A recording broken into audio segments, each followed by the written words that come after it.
Thank you for listening to this episode. Make sure you come back for the next episode covering the points of this conversation. And follow the podcast on social media by finding @PrestigiouSPod. Follow me, Mr. Kent, at Mr. Chris R. Kent. Follow me, Chris Bean, at Chris Bean Official. Join our Discord for exclusive content and personal interactions. And if you'd like to be coached on how to live a more prestigious life, you can reach out to me, Chris Bean, on one of my social media platforms, or by emailing the podcast directly at prestigiousInitiative@gmail.com. Lastly, sign up for our newsletter either through social media or on our website. This is the Prestigious Initiative. Welcome. I'm Chris Bean, and here with me is Chris Kent. Hello, Mr. Kent. Hello, sir. Also with us today is Simran Parekh, a dedicated mental health therapist with a passion for helping individuals achieve mental well-being. Simran, hey, it's truly an honor for you to be here on our show. I'm glad to be a part of it. Thank you for having me. Very good. Simran, your dedication to mental health and well-being is truly inspiring. Could you share with our listeners your approach to therapy and how you create a safe, non-judgmental space for your clients? Sure. So I have been working in this field for 4 years now, and I know each client is different and they have their own concerns and unique issues and concerns. So I do treat them as unique and allow them a space to open up because there are a lot of clients who don't know what therapy is like or where to start or how to share information because that's the first time that they're doing so. So I make it very comfortable for them by asking general questions about their day, what do they do, their hobbies and interests, so they can become comfortable. Building a rapport is really important between the client and therapist, so they can trust you and have that comfort level. So that's one thing that I do, and the second thing that I do is being very transparent and honest with my clients. However harsh it might seem or sound, but I feel being honest and transparent is really important because sugarcoating can be done with friends, peers, or family members as well. So that is something that I do. So these are the two things that I think makes the client more comfortable and letting them be at their own pace, not forcing them or digging deep into information which makes them feel uncomfortable. Well, so that's an interesting idea too, because of course, many people who come to therapy have never had any sort of interaction with therapy before. They may have some, preconceived idea of what it might be, but they don't actually know until you get in. And so having an opportunity to kind of break those walls down and be in a comfortable, inviting space back and forth is really helpful. And then of course, being clear and transparent and kind of not, like you said, not sugarcoating that information as far as the feedback goes is, I'm sure, very helpful because that's what they need. That's why those individuals are there in therapy, because everybody else knows probably to some regard what's going on and they're just not able to actually tell that person because they're afraid they're going to hurt their feelings. But as they're in therapy, that's why they're there, is for you to share those non-sugar-coated things with them so they have an understanding of what they can do to change, to modify as they move forward to further growth. Yeah, that's right. Because being non-judgmental is really important here.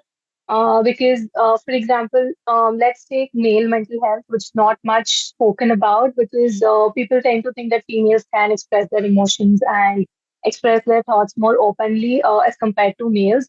So when people, you might have experienced as well that, when you share your problems or concerns in your friend circle, it's always made fun of, or maybe, just the topic is just disregarded. So that is something that I really want to, bring out in the world or in the society that mental health is important as well as males do have emotions. They do need to process them. And I think I would like to provide that space for them to vent out because the feeling of judgment always comes from the ones who are close to you. You hit the nail right on the head, because especially with the men, we feel like we are being judged by the people around us. And so we feel a sense of, no, we have to take these emotions, put them in the bottle, put the lid on, and then we'll never deal with those again. Just leave them alone. Don't worry about them. And eventually, at some point, that lid doesn't go back on the bottle, and then it overflows, and it's all kinds of issues. And really, I think, like you said, that stems from those people around closest to us. We don't want to feel like we're nagging, or we're whatever the feelings are, but it's with those people that are closest to us that would be very helpful to share those things with, and have that understanding, that freely sharing those emotions with other people. Because what most men, I think, imagine happens is that puts you down, that cuts your manhood down. You're not as much of a man because you have emotions, but everybody has emotions. You might be more of a man because you're allowing yourself to share those emotions with those Yeah. people that are close to you. So having a therapist that is helpful in that regard is monumental. Yeah, thank you for that. But I honestly feel that, hiding your emotions is more easier than asking for help. I know asking for help is easy, sorry, difficult, and, it takes a lot of courage to come to therapy. So, despite being a male or female, I always appreciate my clients for coming into therapy because it takes a lot of effort for them also to trust me, trust some therapist, and open up their, thoughts, feelings completely. Maybe it could be in the fourth or fifth session, but they are trusting the person sitting in right front of them, and opening up and giving that sort of information that they might not have given to their friends or family as well. And the reason why they don't go to friends and family for help is the fear of, as I said, judgment. What will they think about me? Will they, help me or not? How will they see me or perceive me? So it's important for families and friends and surrounding also to be very supportive if someone is facing some issues or being there, just a simple that, yes, I'm here for you. Or, you can talk to me. Not forcing the person, just telling or being there physically also helps a lot.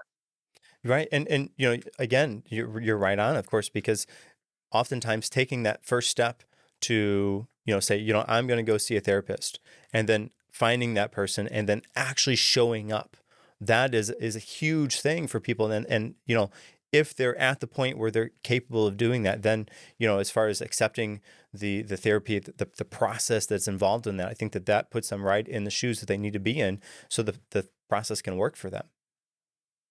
Yes, I agree, but I really am glad that things are changing. The society and the culture is moving because I have so many clients, despite having not a great experience in therapy in the past, they still come up and try to seek different therapists and try out new therapists which suit them the best. So I would say don't, refrain from choosing or finding out the right therapist for you because not maybe everyone is made or you can't vibe with every therapist. So maybe choosing the right therapist and trying out one or two therapists is important. Maybe you might not vibe with the first one. For example, if you're going for shopping, some electronic or something, we do figure out 10 stores before we, finalize on one. Even if we are, shopping on Amazon or some other online app, we do see different sites, different products. So I think you should not step back after the first bad experience. I know it might be again difficult to open up to someone new, but I'm sure you will find the right person. Right, because of course, like you said, there's that feeling out process, and if I'm ready for therapy, but this person doesn't quite fit my what I hope I need, or what I actually need to hear, then it's okay. I can move to somebody else. And the nice thing is, there we have that ability to, okay, try this one, okay, this worked, this didn't work, and then move on, and then go back and forth and find one that's going to work for you as you move forward. Yes, and to all the professionals out there, I would also like that, be very clear with what your expertise in. Because maybe today there's a person coming in with, say, for example, depression, but you don't deal with clients who work with depression. So I think it's very important to have that pre-session call for 10 to 15 minutes to understand their client's concern or having a, intake form so that the clients can fill in about their concerns and what they're looking for, what are their expectations from the therapist as well as therapy. So being a therapist, you can also be very clear or refer them to someone else if you feel that, you are not someone who can help them at the best. Yeah, right. And of course, with that pre call that you talked about there, of course, then you have the opportunity to say, hey, I don't really quite fit your needs, but my colleague so and so does, and so you can refer them to somebody that's going to better suit their needs, and help them as they move. Very good. Yes. That's right. Now, of course, you talk about having an active listening as the cornerstone of effective therapy. How does active listening contribute to your client's healing process? And then, of course, what advice would you give for individuals who want to improve their listening skills in their everyday life? Okay, coming to the first question, active listening as a therapist is really important because in today's time, you might see that nobody wants to hear anybody else's issues. They just want to say, oh, I am going through this, I'm having this concern, I am having problems with my office, with my relationship, with my marriage, so on and so forth. But if someone comes and talks to you about their issues and concerns repeatedly for, say, 2 or 3 times, you'll be like, he's talking about the same thing. He or she's talking about the same thing. I'm getting bored. I don't want to meet him again. So listening is really important because it helps the other person feel heard. Because in today's time, nobody is ready to hear somebody else's issues and concerns because they're messed up in their own issues and concerns. They are in their own, circle of, I would say, trouble. So they feel that rather than helping someone else out, let me first figure out what I am going through. So here the role of therapist comes in where they are actively listening because I have so many clients who just come in because they have piled up so much of emotions over the time and they've never processed it. They did not have a space to vent it out, put it out to somebody else. Being in maybe a very good supportive friend circle or a family, despite having those things, they still feel that, oh, I don't have anybody who would hear me out. So being a therapist, I do allow my clients to take over in the first 1 or 2 sessions because it's their space. They are here to feel heard. So I do that. And secondly, coming to the improving on your listening skills, always while communication, I would advise let the other person speak first.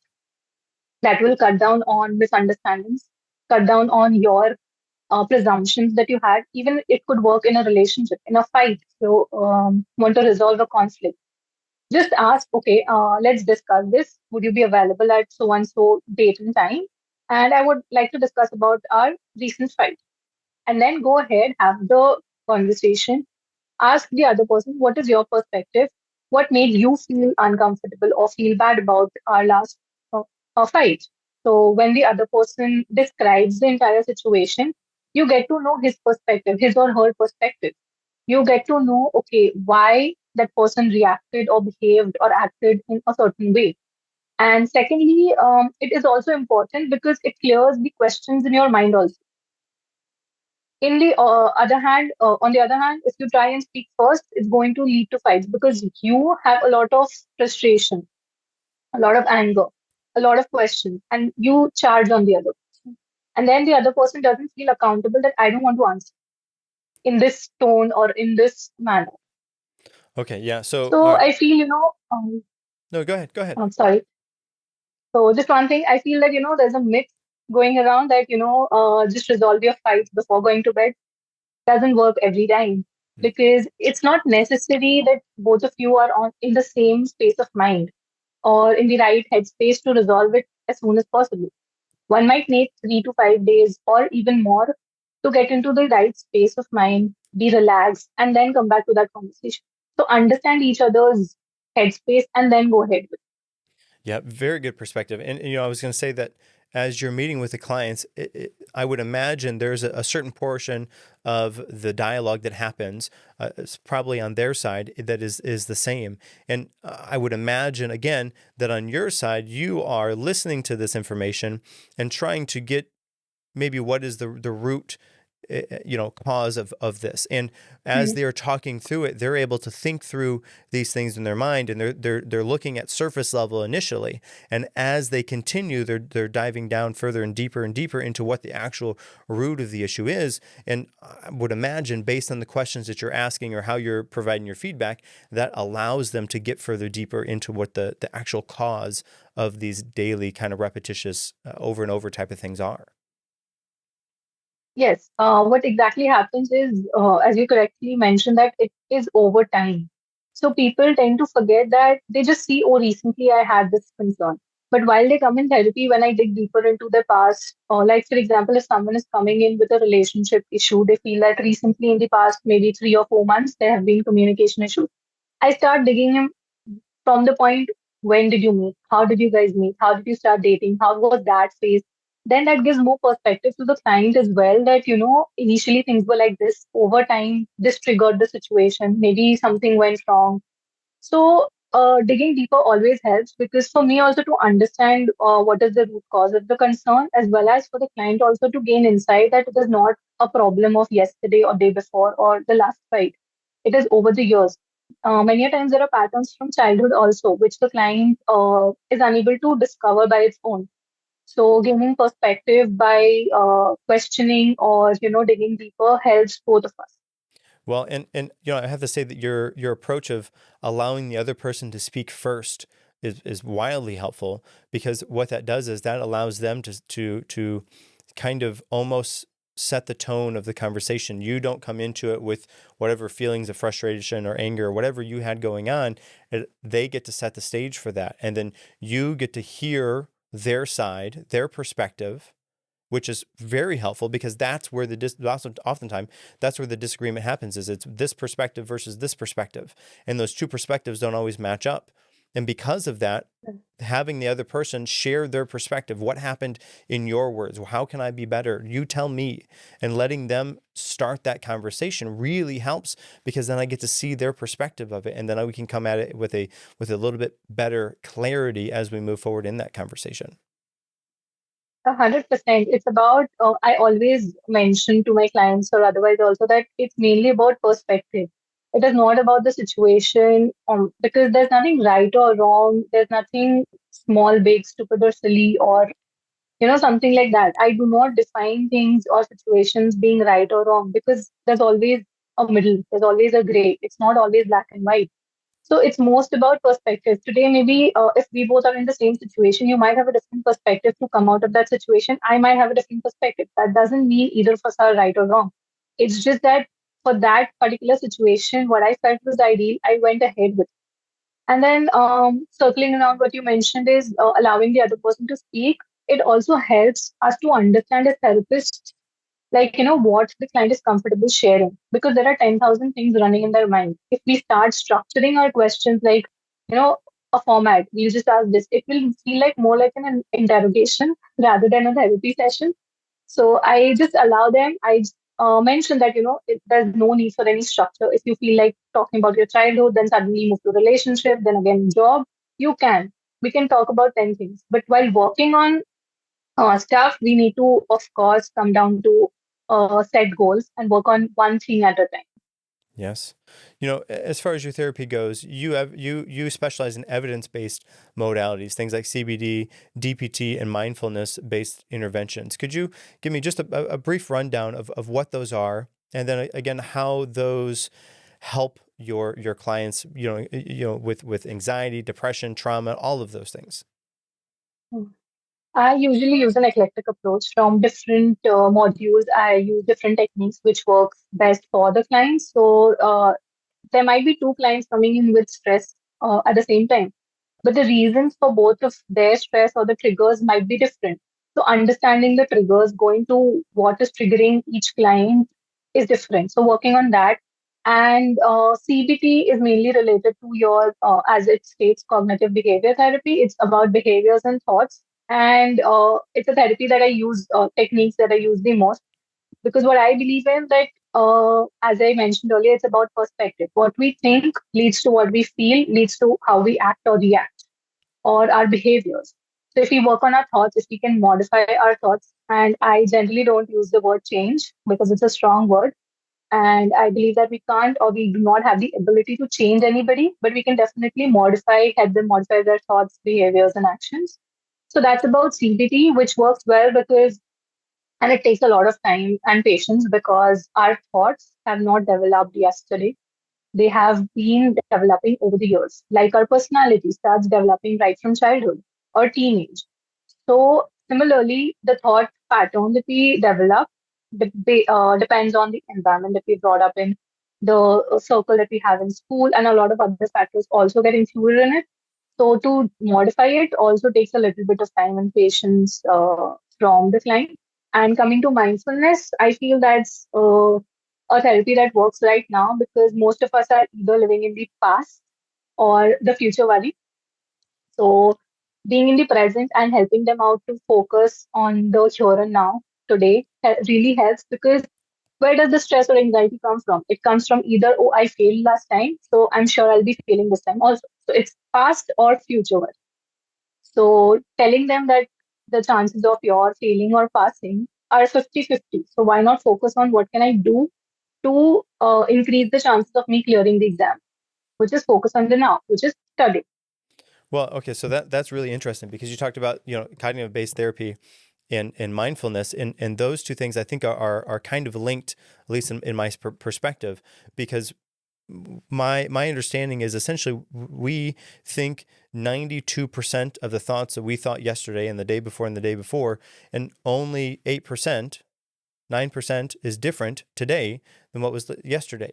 And the number varies a little bit, but most of the things that I thought yesterday, I think again today. And so if I can work on modifying those thoughts, if I can come at these things with different instances, if I can come at them from a different perspective and think just because this happened last time doesn't necessarily mean it's going to happen this time. If I can focus on the present, where I am now, then that can allow me to move and come at it from a different perspective as I go. But I think it's based on that idea or that concept that the majority, over 90% of our thoughts that we thought yesterday are the same as they are today. And if we want to modify and move and grow further, then we have to find out what those other percentage are, the thoughts that are new and different, and dive into those so that we can modify as we go.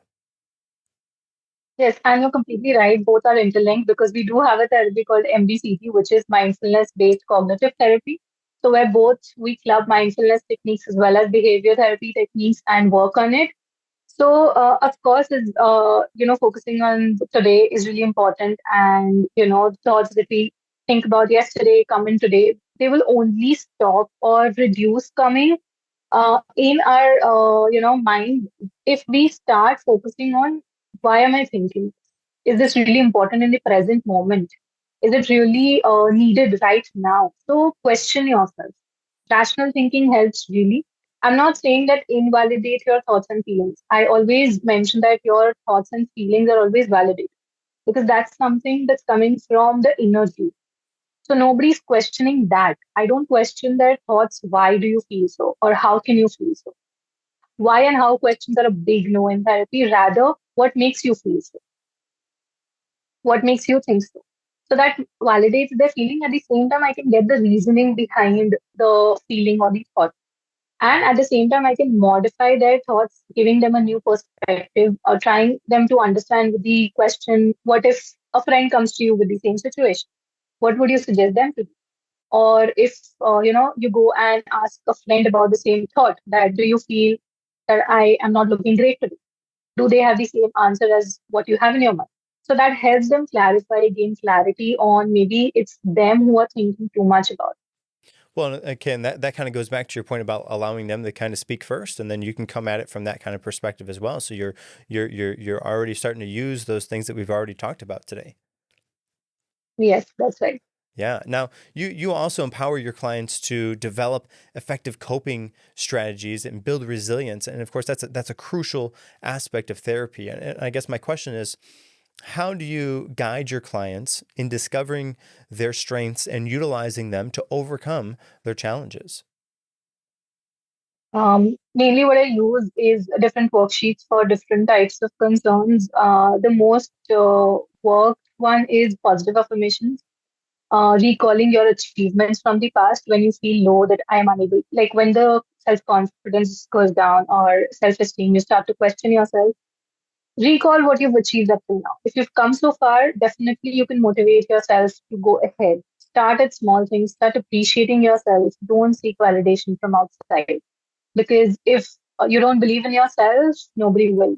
So charity starts at home. So start with yourself, believe in yourself, have that confidence. Because if we are nervous, if we are not confident enough, say in a meeting or a presentation, it shows up in our body language. We might have shoulders put down, or we start to stammer, and we start to sweat. But despite all of that, if we are confident, nervousness is a part of it. While you're speaking for the first time in public, you might be nervous, but remember that nobody knows what you're going to speak.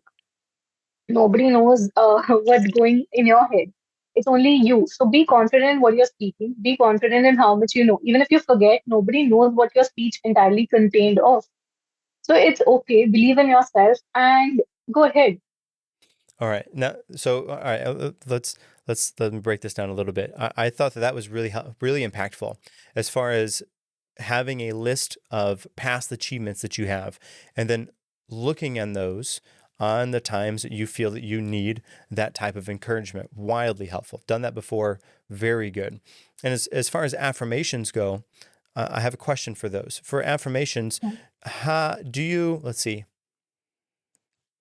Do you have your clients do those in the morning, in the evening, throughout the day? What does that type of process look like for your clients?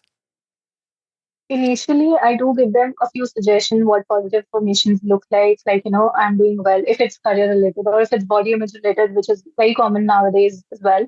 So I do give them a few affirmations from my end, but what I recommend best is create your own affirmations.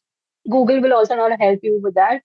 So try to create your own affirmations. It could be one, two, or three. There doesn't have to be 10 affirmations. Take a printout of it, stick it in, put it up on a wall where you spend most of your time, like, a wall opposite to that. And whenever you feel low, you look up, put it on your eye, stick it somewhere with your eye line. And if you look at it, you read it. Initially, I also suggest putting it as a screensaver on your phone or laptop because that also helps. I know it might sound very basic, but it does help when you read it out. And if it's a one-liner, it definitely helps. So these are the things that, people come do. And people might find that positive affirmations is such a basic thing, but it definitely does wonders because what you see matters a lot. Because we also say that, visual learning is best than, anything heard or something like that. So I think putting it out, I usually suggest taking a printout of it or handwritten, whatever works for you, putting it on your phone or laptop screensavers and looking at it most of the time will help you have that confidence, regain that motivation, and work towards it. Okay, yeah. So affirmations are so impactful because it's changing your internal dialogue. It's kind of it's almost like you're trying to reprogram your subconscious, and your subconscious, of course, is like your background processing to make up who you are, and you're talking almost directly to that as you're saying those "I am" or "I will" type of statements. And so one thing that I've done in the past as far as affirmations go is I have an affirmation for each one of my values. And to backtrack a little bit, values to me are not honesty, integrity, those type of things. Those type of things are values, morals that I is in my definition. Values to me are things that I do that I value doing, things that I do that I find fulfilling. So being a parent, being a husband, being a podcaster, these type of things. And so those are my values. And then I rank order those values. Each of my values has a firm why. Why is that important to me? Then I have an affirmation that I put for each of my values. And then the part that I think is the most impactful for this is I set a reminder on my phone to go off with my affirmation on the days and times that I find them most important. So, for example, on Saturday mornings, I have a reminder that goes off on my phone with the affirmation that says, I am the best father in the world. And so I get to read that as that alarm goes off, and then I get to go and put that into action with my kids. And having those on the specific days and times that I feel like they're most important to me has been a game changer. And you're right, it's so simple, so basic, because these affirmations are so easy to do, but how to implement them, I think is the key thing that people break down, they lose. And that's my method that I've used to implement my affirmations. So that's really great. I think what you're doing is great because with the help of technology today, we can set up reminders. We have that opportunity to do that. And when I use reminders, when I ask my clients to journal about their worries, because clients coming in with overthinking, I don't want them to spend say an hour or so on just worrying about or journaling. So I use reminders there. And with affirmations also, there's a few words which we should avoid or we can avoid. Like, for example, I want to do this. Instead of want, we can use I will be able to do this. I can do this. I should, I want are still in future tense. but I will be able to do this. I can do this gives you motivation because it gives you the feeling that you're capable enough to do that. So these are few things. And of course, your method sounds really great. I might try it with a few of my clients and see the feedback. Yeah, and that I am statement I think is so impactful again because you're to me in my vocabulary, my knowledge is you're speaking right to that subconscious, the underlying framework of who you are. And if you can speak to that and understand that and relay that information over and over and over again, then you will start to become that person. Because those statements are Yeah. so impactful. Yeah, I am is good. I will, I can. Instead of using, I should, I think, Mm, because think is still in the process. mm. But I am is still that I believe in it. Yes, yes. Now, of course, mental health awareness is essential. And you actively contribute through writing blogs, participating in podcasts like today. Uh, what, let's see, could you share your thoughts and maybe share the importance of spreading the awareness and how it impacts individuals seeking therapy? I would say that, it's really important to spread awareness because today we are in times of social media where everything is available. I have so many clients who pre-decided that or pre-diagnosed their concerns that, oh, I know I have ADHD. Oh, I know I have depression. Oh, I'm going through PTSD. I'm all of this.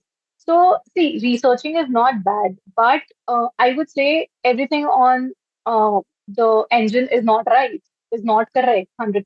It might be half truth, but it's not correct because there are certain other, criteria also to fall into that category of illness or issues. So awareness is really important, and especially where I come from in India, we are still opening up to mental health. I wouldn't say it's like in the past where people were there was a lot of stigma attached to mental health. It was not as important as it's considered right now. But with the spread of awareness about how it affects your physical well-being and your relationships, because if you are not mentally in the space of mind, you won't be interested in doing anything, whether it's your work, whether it's your spending time with your family. So spreading awareness and the right kind of information is really important because today we have a lot of sources where you can get information from, but coming from an authentic or official source is really important for people to know where they can reach out in case of an emergency or if they are feeling a certain way. So I think I am on that journey where I can reach out to as many as people as possible because I think mental health is equally important as our physical health. Yeah, and of course nowadays, like you said, with the internet, with social media, everybody is self-diagnosing themselves, and so they say, yeah, I have this and this, and it's tough to as a human to not research before you go to the professional. But in regards to health and mental health, it's tough to do that because you're not getting specific information from you, and you're only seeing your side of it. You're seeing your outward perspective, not somebody else's inward perspective of what is happening. Right. Like it doesn't always mean that a person who's depressed will look sad or will look dull or will not be able to, carry themselves out. There are so many people who carry themselves out really well. And if you find out they are really depressed, because there could be signs like not being able to focus at work, which nobody notices, delaying their work, procrastination, not being able to move out of bed in the morning. You might feel that, oh, it's just tiredness or exhaustion, but it's actually, there are a few signs of depression included as well. So it's not just that, oh, someone from the exterior looks sad and lonely and alone, so he might be depressed. But a person very well carrying them out socially could also be depressed. Yes. And of course, through your guidance, your clients, I'm sure, have experienced positive transformations and regained control over their lives. And can you share a success story of an example of a client who's experienced significant personal growth through your therapy? Sure. I had a client who was dealing or going the post effects of divorce and was having a kid as well with them. So they were going through a journey of self doubt. Did they make the right decision or not? Because the child was also involved. And with therapy, they could regain their confidence, regain the fact that maybe mistakes were from both the ends. The client was basically just focusing on what they did wrong or what were the mistakes from. So the confidence was shattered to a level where they were not open to seeing other people, where they were fearful of even having a communication with their ex-partner in terms of the kids' welfare. Whenever there was a call or a mail or a conversation that was going to take place, the client was really anxious. Used to get really, stressed about how the conversation would go, how that the other person would use that conversation against them, maybe in court. And those were the thoughts. But with therapy, with helping them realize that it's okay, it's just a conversation, and as long as you're being rational and putting your thoughts in a way which doesn't offend the other person, which is assertive communication, uh, it's going to be, and everything is going to be, in note. If you are, it's on your emails. So it's very clear communication. So you're not communicating anything rude until and unless you are doing something wrong, it's okay. So with help of CBT and other grounding techniques for anxiety and stress, rational thinking, the client was able to come to a point where now the fear of having that communication or when the phone call rings has reduced a lot, and they are now more confident and open to seeking other relationships as well. Very good. Yeah. Wow. Wow. Yeah. And I guess that kind of speaks on stress. And of course, it seems like coping with stress is almost a universal challenge in today's fast-paced world. Can you share some practical tips for our listeners on how to manage and maybe even reduce stress in their daily lives, or maybe how therapy could play a role in that process? Managing your stress, first of all, manage your routine, I would say, because today's time we are, clubbing so many things together. We want to do 10 things together in a day. And we forget that our capability is just to do, say, for example, 6 things. And we are overburdening ourselves, or we are delaying stuff. We think that we can do this at the end moment. So rather than doing that, I would suggest to, prepare a to-do list the previous night you go to bed for the next day. So you're sorted in your head that, okay, tomorrow I have to wake up. I need to do these 10 things in the morning. So you don't waste that time in the morning also, whether it's half an hour or, 1 hour in thinking about what do I need to do today. And the second thing is adding a buffer time between each task, a half an hour buffer time. Because, for example, you decide to wake up at 7 a.m. in the morning. But suddenly it's 7:15. That's a shock for you. And it's natural human response that my day got 15 minutes delayed. Now entire day is going to go back. That's the general, how we generalize things. So generalization is also a big thought distortion that happens, that we tend to generalize. Now it was just 15 minutes, but we generalize it that my entire day is going to go back. So if we have a buffer time of, say that I want to wake up between 7 to 7:30. So if you wake up at 7:20, 7:10, you still feel happy that you've woken up between the time slots that you've decided. Similarly, adding a half an hour buffer time to each task of ours will help us. Whether you complete the task early, enjoy that half an hour to yourself, do the activity of your choice. You don't need to jump to the next task. Just take a free time, break time, and enjoy yourself. And lastly, at the end of the day, if you've listed 10 things, you were able to do six, focus on those six rather than focusing on the four that you weren't able to. Because you managed to complete the six tasks, appreciate yourself for that and try to manage those four tasks on the next day. Yeah. All right. So setting up your day the night before is so helpful. That pre-planning, that way when you wake up the next day, you already have an idea of what you're meant to do, and you have them. I would imagine prioritized by list of importance as you move forward.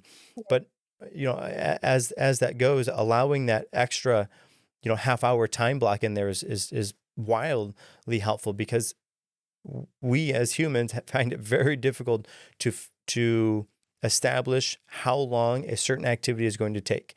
I think Right. the task is going to take 15 minutes. In reality, it takes 45 minutes.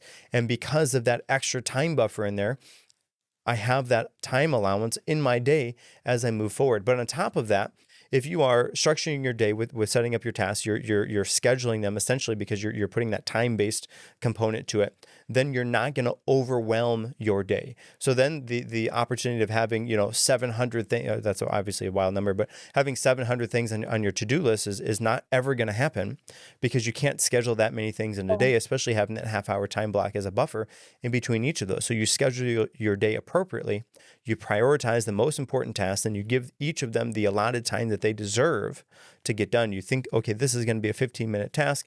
Well, in reality, it's going to be half an hour longer than that, or 10 minutes more than that, or 5 minutes shorter than that, whatever it is. But you factor that into your day. And then as you move through your day, you check off the ones that you get done. At the end of the day, like you said, you don't dwell on the ones you didn't get done. You add those to the list for tomorrow. You celebrate your accomplishment, the win of achieving and being able to check off the ones that you did accomplish for that day. Yeah, and I would like to add one more thing. Should be the routine shouldn't be very rigid. It should be flexible enough, because we don't things that we can control is making the routine, adding a buffer time. All of that we can control. But we forget that there are external situations or external triggers also that might come up. Like for example, if you're heading out, the weather might change, and maybe your plan of a weekend might get ruined. But you should always be flexible enough that, okay, fine, if it can't be done outdoors, we can definitely do it indoors. Or maybe you are stuck in traffic and you get delayed. So those external situations do come up, which are basically the major cause of stress, because you're already running late. On top of that, there's traffic. So the buffer time helps in that also, that, okay, fine, I left early, I still have that much amount of time. And making your schedule more flexible, or being open to if there are any changes that come up externally, I would be able to deal with. Right. And of course, trying to anticipate those obstacles and then being adaptable in all of those things is monumental, because like you said, if you have something come up and it goes a different way than what you thought, or somebody throws another task on your plate that was outside of what you thought was going to happen, then that can, halt your day. And then then if that happens, that halts your day, it puts you in a different mindset. Everything is thrown off. And so being able to be adaptable in that approach, but then to some regard, anticipate those obstacles that are going to happen, have a kind of a plan of action for if those things do happen. That way you can continue that forward movement as you go. Yes, and I would request, if it's possible, for everyone to just include a 15-minute me time on a daily basis. Mm.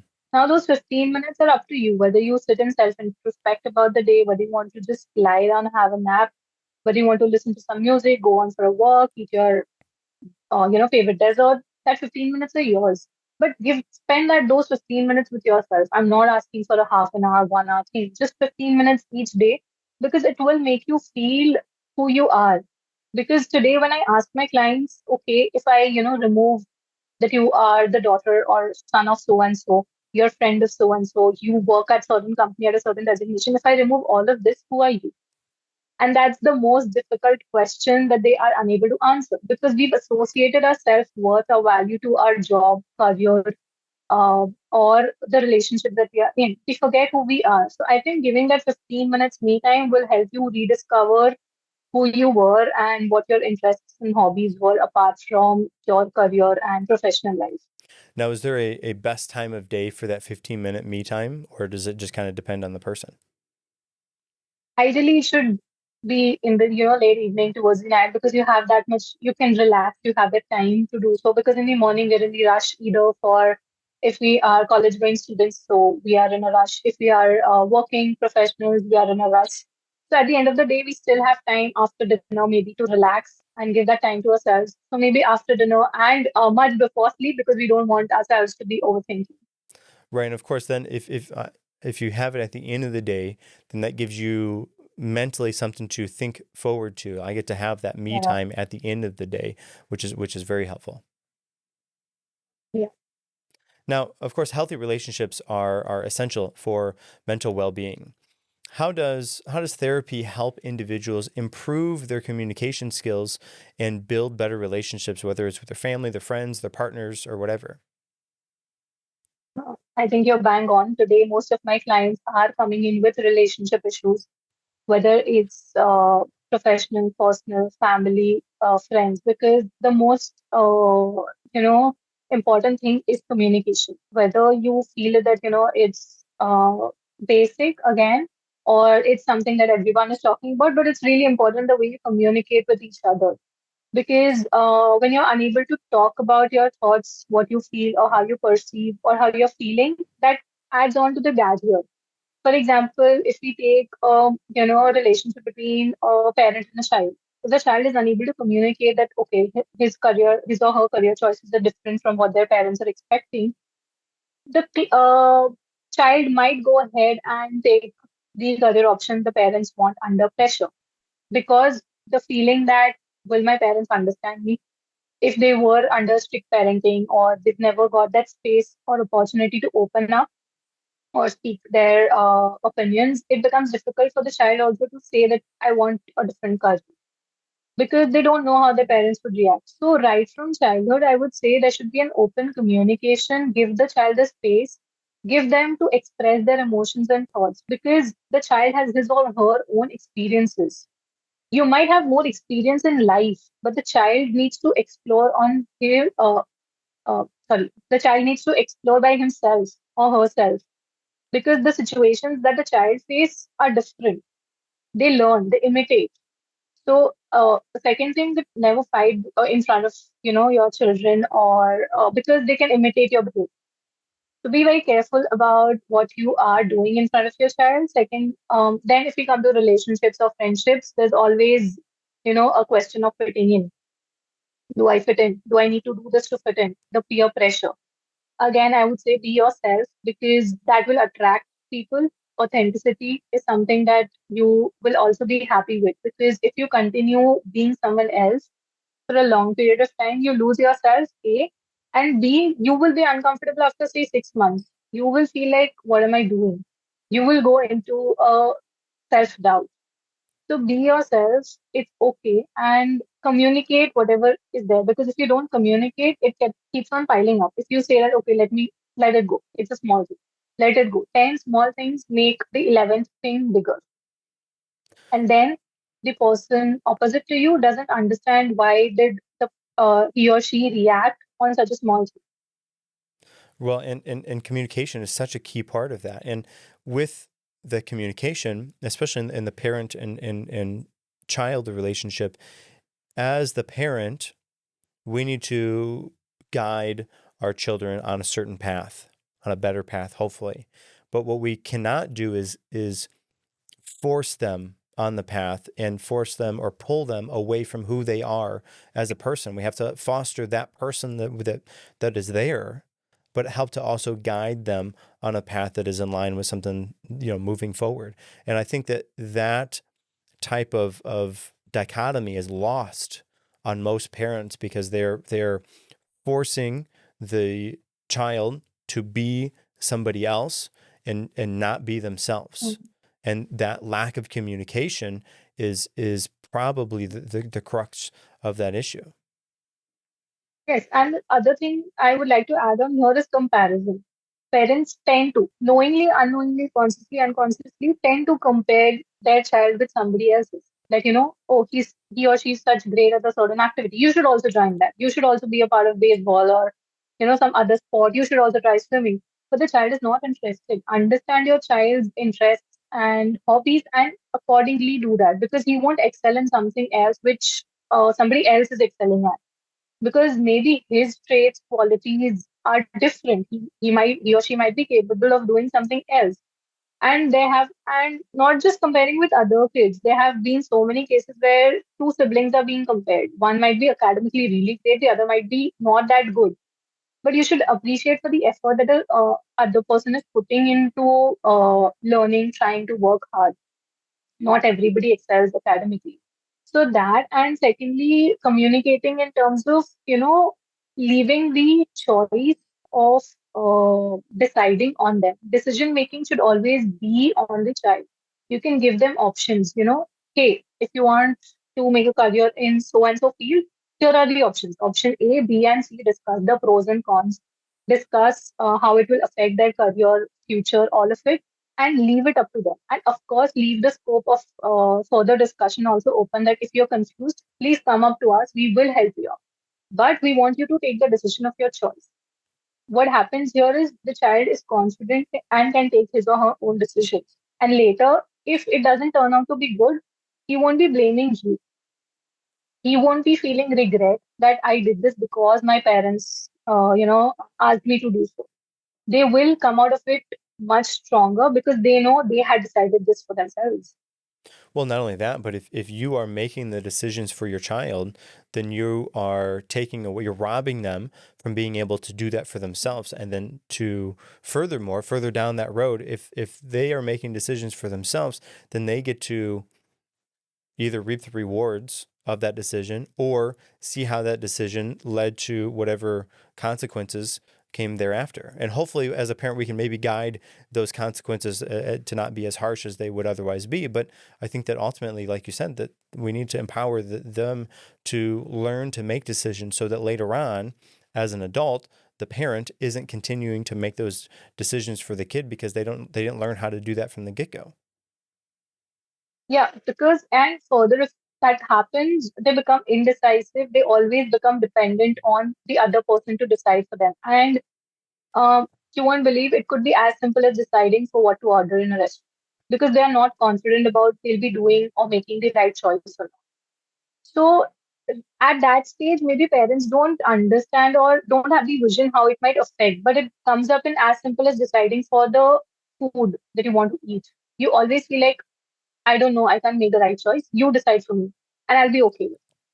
So that is one thing that happens. And secondly, if they are able to decide for themselves, they're confident, they know that they've made this choice, and they can go back to their parents and also talk to them about it. That, I went through this. Failure is a part of learning. Don't see it as, oh, I failed. Now there's nothing in the future. Always see what you've learned from it. Maybe you failed 10 times, but those 10 times you've learned how to get up. You still want to work on it. So motivate yourself in that way.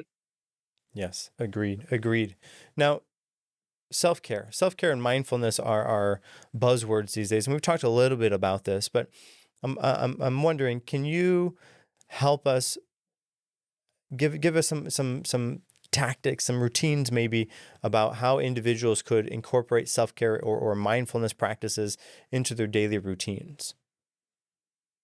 Self care, as I said, spending those 15 minutes with yourself gives you a lot of understanding of what you want to do, who you are, and introspecting within gives you a lot of insight into what you're capable of, makes you more confident, makes you feel, that yes, I believe in myself. And I might ask 10 people for opinions or suggestions, and you should always be open to that. But at the end of the day, I know I'm going to select what is ideal for me, what makes me feel confident. So that, apart from that, positive affirmations, making a routine for yourself, understanding, also listing down what you want to work on, your goals based on, SMART goals. So they should be specific, measurable, reasonable, and time bound. So that's an acronym for SMART goals. You can, search it as well online and making your goals according to that. Because many a times we tend to make goals which are out of our reach, and then when we don't reach those goals, we feel bad about it. For example, if someone's trying to work out and trying to lose weight, they might set goals which are uh, uh, can't be reached. For example, very difficult goals, reducing 10 kgs in 2 months. It's not possible. Or 20 kgs in 2 months. It's not possible. So setting goals that are realistic is really important, and prioritizing your tasks. So these are things that you can do to manage and balance your social life, your work life, and always set out time for different aspects of your life. We might feel that, oh, my life is monotonous, but you know that there are four major aspects I feel in life. One is social, one is family, one is work, professional, career, or school, and the fourth one is personal. Personal comes only where you involve yourself, being with yourself. So catering to all these four aspects of your life and balancing them makes, I think, the person more relaxed, and giving time and catering to each aspect will make them feel better. So that's about self care. And coming to mindfulness, it's really helpful if you can take out, 5 to 10 minutes and do deep breathing. In a way where you exhale, you wait for 5 to 7 seconds, and then exhale. and do it 3 to 5 times when you wake up in the morning. It will help you to focus on what I need to do today. The to-do list can also help you to focus on what you need to do today. And if a situation comes up, which is something that abruptly came up, take your time. Everybody gets tense. It's okay. But decide how much time do you want to spend on it, on the reaction. That is completely in our control. Maybe the situation is not in our control, which comes up abruptly. But how we react to it, how we choose to behave on it is completely in our control. You might be angry, take 10 minutes off, then come back when you're in a more calmer state of mind. Question: How can do I want to focus on the problem or do I want to focus on the solution? Do I want to focus and cry about why me, why always me, why this happens with me only, and why this situation came up, or do I want to focus on how can I resolve, how can I move forward? What are the ways that can help me come out of this situation or cope with the situation? So, self questioning, rational thinking are a part of mindfulness, which help a lot. Well, Simran, I got to say, thank you. Thank you for sharing your expertise, your insights on mental wellness. Do you have any final closing thoughts for our listeners? Be yourself. Very good. Yes. Now, where can our listeners go to find out more about you? They can go on my Instagram. I run a page for that, which is under the name Therapy by Simran. You can find me on LinkedIn. I have a website. You can find me there, and feel free to reach out. Very good. And I'll be sure to leave the links to those in the show notes.